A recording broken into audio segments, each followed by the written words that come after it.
하나님의 말씀 구약성경 에스라 2장의 말씀입니다. 에스라 2장 1절에서 70절까지 말씀입니다. 제가 가지고 있는 성경 712페이지 그 근처에 있으리라 생각합니다. 에스라 2장 1절에서 70절까지 우리 주신 말씀 한 절씩 교독합니다. 이에적에 바벨론 왕 느부갓네살에게 사로잡혀 바벨론으로 갔던 자들의 자손들 중에서 노임을 받고 예루살렘과 유다도로 돌아와 각기 각자의 성읍으로 돌아간 자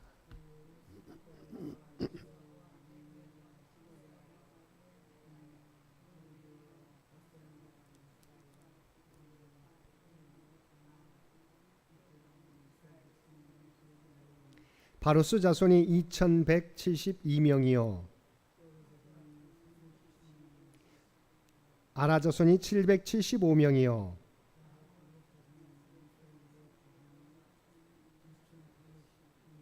엘람 자손이 1254명이요 삭게 자손이 760명이요 부베 자손이 623명이요 아도니감 자손이 666명이요 아딘 자손이 454명이요 베세 자손이 323명이요 하숨 자손이 223명이요 베들레헴 사람이 123명이요 아나돗 사람이 128명이요 기랴다림과 그비라와 부에롯 자손이 743명이요 민마스 자손이 122명이요 누보 자손이 52명이요 다른 엘람 자손이 1254명이요 로드와 하딧과 오노 자손이 725명이요 스나 자손이 330명이었더라.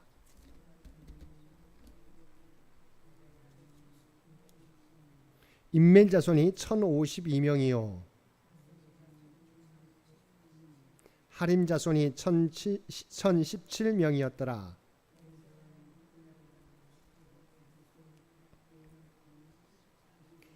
노래하는 자든 아삽 자손이 128명이요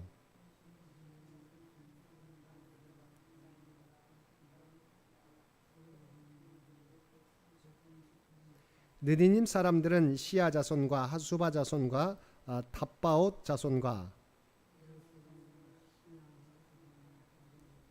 르바나 자손과 하가바 자손과 아굽 자손과 깃델 자손과 가할 자손과 르아야 자손과 우사 자손과 바세아 자손과 베세 자손과 박북 자손과 하그바 자손과 할훌 자손과 바르고스 자손과 시스라 자손과 데마 자손과 솔로몬의 신하의 자손은 소대 자손과 하소베렛 자손과 부르다 자손과 스바다 자손과 하들 자손과 보게렛 하스바임 자손과 아미 자손이니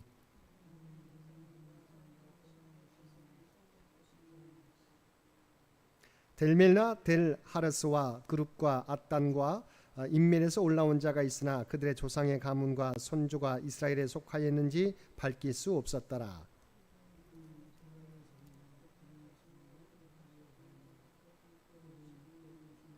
제사장 중에는 하바야 자손과 학고수 자손과 바르실레 자손이니 바르실레는 길랏 사람 바르실레의 딸 중에 한 사람을 아내로 삼고 바르실레의 이름을 따른 자라.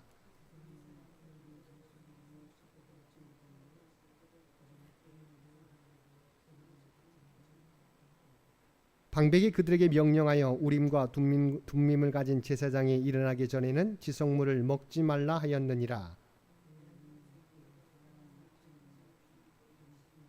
그 외에 남종과 여종이 7,337명이요 노래하는 남녀가 200명이요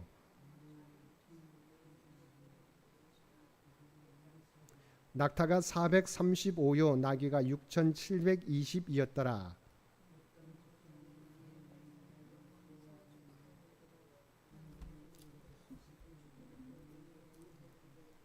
힘 잘하는 대로 공사는 금고에 들이니 금이 6만 1,000 다리기요 은이 5,000만에요 제사장의 옷이 100벌이었더라. 이에 제사장들과 레위 사람들과 백성 몇과 노래하는 자들과 문지기들과 느디님 사람들이 각자의 성읍에 살았고 이스라엘 무리도 각자의 성읍에 살았더라. 아멘. 오늘도 말씀과 기도로 금요일 하루를 시작하는 모든 성도들 가운데 하나님의 놀라운 은혜가 언제나 함께하여 주시기를 주님의 이름으로 간절히 축원드립니다. 오늘 살펴볼 말씀은 에스라 2장의 말씀입니다. 2장의 내용은 제1차 포로 귀한 자들의 가계 및 수요와 예물 헌납에 대하여 다루고 있습니다. 먼저 1절에서 20절까지 말씀에서 제1차 포로 귀한 자들의 가계와 수요를 밝히는 서문과 가계별 귀한 자들의 수요를 언급하고 있습니다. 1절은 70년 전 바벨론에게 패망하여 포로로 잡혀간 자들이 고레스의 귀한 명령을 따라 이스라엘로 돌아온 사실을 언급하고 있습니다. 근데 본문을 보면 바벨론으로 갔던 자들의 자손들 중에서 노임을 받고 예루살렘과 유다도로 돌아와 각기 각자의 성읍으로 돌아간 자라고 하였습니다. 이는 포로되어 간 자들 중 일부만이 고국으로 귀환했음을 시사해 줍니다.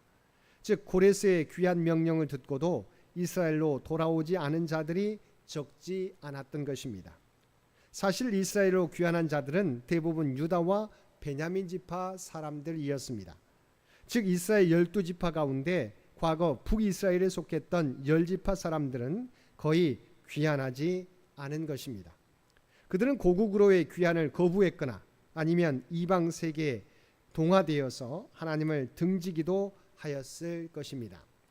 다음으로 21절에서 35절은 출신지 혹은 귀환지별 귀환자들의 수요를, 36절에서 39절까지에서는 귀환 제사장들의 가계별 수요를, 40절에서 42절까지는 귀한 레위인의 가계별 수요를, 43절에서 58절까지 말씀에서는 성전 봉사자인 느디님 사람들과 솔로몬 신하의 자손들 중 귀한 자들의 가계와 수요를 언급하고 있습니다. 이것은 느디님 사람이란 레위인을 돕던 성전 봉사자들을 말합니다. 이들은 대부분 이방인들이었습니다. 이스라엘의 가나안 정복 당시 이스라엘에 항복했던 기브온 족속이 최초의 느디님 사람들이었으며 이후 전쟁 중에 포로로 잡혀온 이방인 중에도 느디님 사람에 가입한 사람들이 있었습니다. 이들은 주로 성전에서 물을 길고 나무를 패는 일을 하였습니다. 말하자면 이들은 성전 노예들이었습니다. 또한 솔로몬의 신하의 자손이란 솔로몬이 성전과 왕궁을 건축할 때 역군으로 징집한 이방 족속들의 후손들을 가리킵니다. 이들 역시도 전쟁 포로였을 가능성이 큽니다. 그러므로 느디님 사람들과 솔로몬의 신하란 이스라엘 사회에서 신분적으로 볼 때 매우 비천한 자들이었습니다. 그럼에도 불구하고 이들은 이스라엘 자손들의 포로 귀환 때에 함께 귀환하였습니다. 이들이 이스라엘 자손들과 함께 귀환했다는 것은 그들 역시도 하나님을 경외하는 사람들이었음을 시사해 줍니다. 특별히 이들의 귀환자 수는 레위인의 귀환자 수보다 많았는데 이는 그들이 레위인들보다 선민 공동체 회복에 더 열심히 있었음을 시사해 줍니다. 다음으로 59절에서 63절은 기타 귀환자들에 대하여 언급하고 있습니다. 64절에서 67절까지 말씀은 제1차 포로 귀환자들과 그들이 소유한 재산의 합계에 대하여 언급하고 있습니다.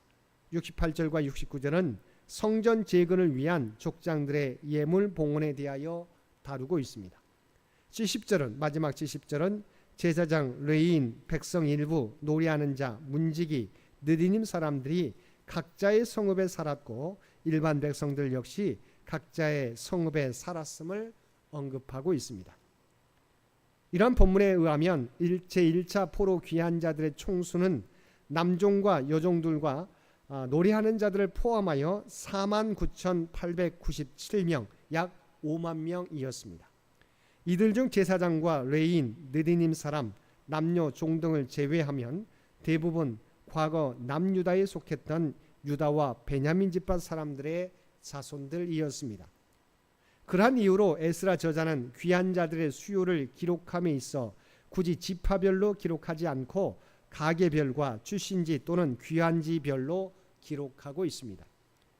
이후 이스라엘 자손들은 흔히 유대인으로 불리는데 이는 이스라엘 자손들의 귀환지가 과거 남유다의 땅이었기 때문이기도 하지만 또 다른 이유는 포로 귀환이 유다 지파 사람들을 중심으로 이루어졌기 때문이기도 합니다.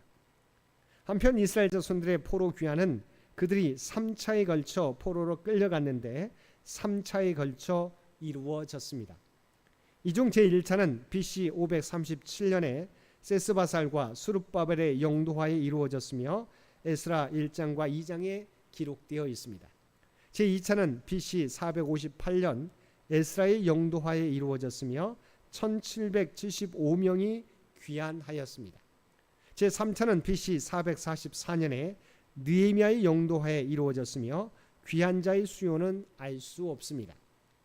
이렇게 포로 귀환이 한 번에 이루어지지 않고 3차에 걸쳐 이루어진 것은 이스라엘 자손들이 포로 생활 중에 나름대로 그곳에서 적응하여 살면서 현재의 편안한 삶을 포기하고 황폐화된 유다 땅으로 돌아오는 것에 대하여 두려워하였기 때문입니다. 실제로 제1차로 귀환한 사람들은 황폐화된 나라를 재건하고 성전을 다시 세우면서 주변 족속들의 핍박과 열악한 환경 등으로 인하여 엄청난 고통을 감내해야 했습니다.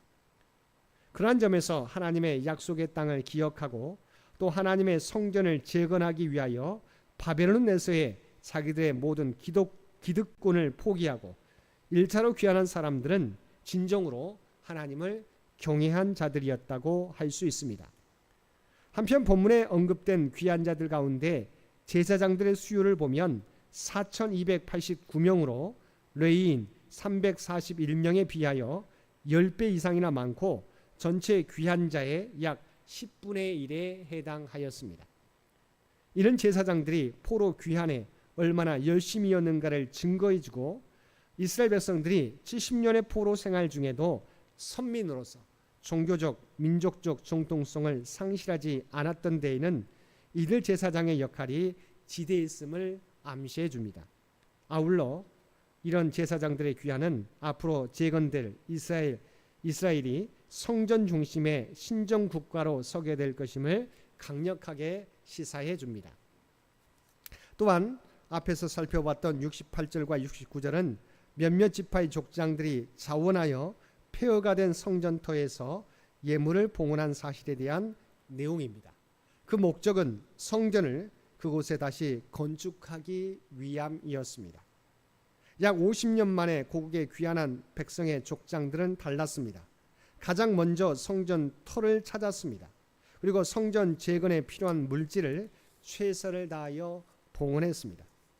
게다가 성경은 이들이 기쁘게 드렸다고 했는데 이는 누구의 지시에 의해서가 아니라 자신이 기쁜 마음으로 드렸음을 의미합니다.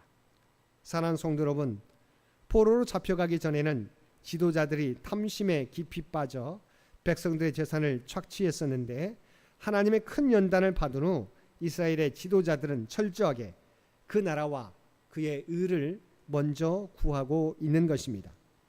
이러한 모습이 있었기에 이스라엘은 다시 재건될 수 있었습니다.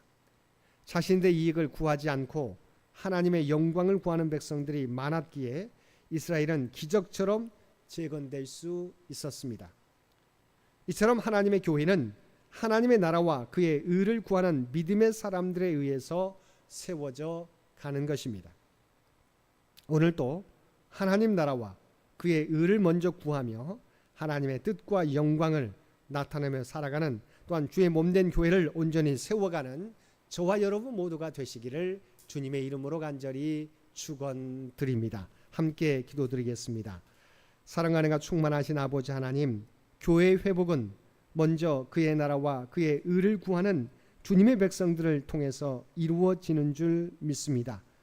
아무것도 보이지 않을지라도 우리들에게 주신 은혜와 달란트들을 통해 하나님의 나라를 회복해가는 저희들 되게 하여 주옵소서. 오늘도 이 나라와 이 민족을 기억하여 주시고 오직 하나님의 뜻 가운데 통치하시고 인도하여 주옵소서.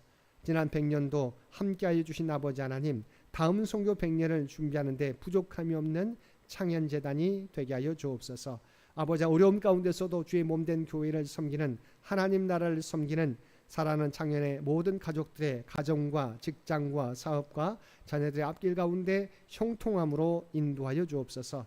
특별히 육신의 연약함 가운데 있는 주의 백성들을 기억하여 주시고 주님을 의지하며 달려가게 될 때 아버지 하나님, 그들의 간구하는 간구 가운데 역사하여 주옵소서. 특별히 하나님의 놀라운 치유와 회복의 역사가 그들 모두에게 나타나게 하여 주옵소서. 수술 이후의 회복 과정 속에 있는 신선미 권사님과 박세한 집사님을 기억하여 주시옵시고 치료가 온전히 주의 뜻 가운데서 이루어지게 하여 주시옵소서. 아버지 하나님께서 눈동자와 같이 지키시고 보호하여 주옵소서. 또한 우리 사랑하는 믿음의 자손들의 믿음이 약해지지 않게 되기를 원합니다. 특별히 자신의 인생을 하나님의 말씀의 기초 위에 세워가게 하여 주옵소서. 또한 하나님이 주신 꿈과 비전을 준비하게 될 때 하나님의 지혜와 능력으로 하나하나 성취해가게 도와주옵소서. 수능 준비생들 또한 취업 준비생들 가운데 함께해 주셔서 정말 그들의 노력이 헛되지 않도록 주께서 늘 함께하여 주옵소서. 특별히 오늘부터 진행되는 교회학교와 중고등부 여름 수련회 가운데 함께해 주시기를 원합니다. 이번 여름 수련회를 통해서 하나님의 사랑에 대해서 배우게 될 터인데 아버지 하나님, 하나님의 사랑을 깨닫고 더욱더 주님의 모습을 닮아가는, 더욱더 하나님을 더욱더 알아갈 수 있는 귀한 믿음의 자손들 되게 하여 주시고 수고하는 부목사님과 모든 일꾼들 가운데 주께서 친히 함께하여 주옵소서. 오늘 또 우리에게 복된 하루를 허락해 주신 것 진심으로 감사드립니다. 날마다 주님과 동행하며 살아가는 우리 모두가 되게 하여 주옵소서. 이 땅에 살아가지만 하나님의 구원받은 백성, 구별된 백성이라고 하는 정체성을 잃어버리지 않게 하여 주옵소서. 오늘도 발을 딛고 살아가는 삶의 현장 가운데 그리스도의 아름다운 향기와 선한 영향력을 나타내며 살아가는 우리 모두가 되게 하여 주옵소서. 이 모든 간구 우리를 구원하여 주신 예수님의 이름으로 간절히 기도드리옵나이다. 아멘. 여러분 기도하실 때 오늘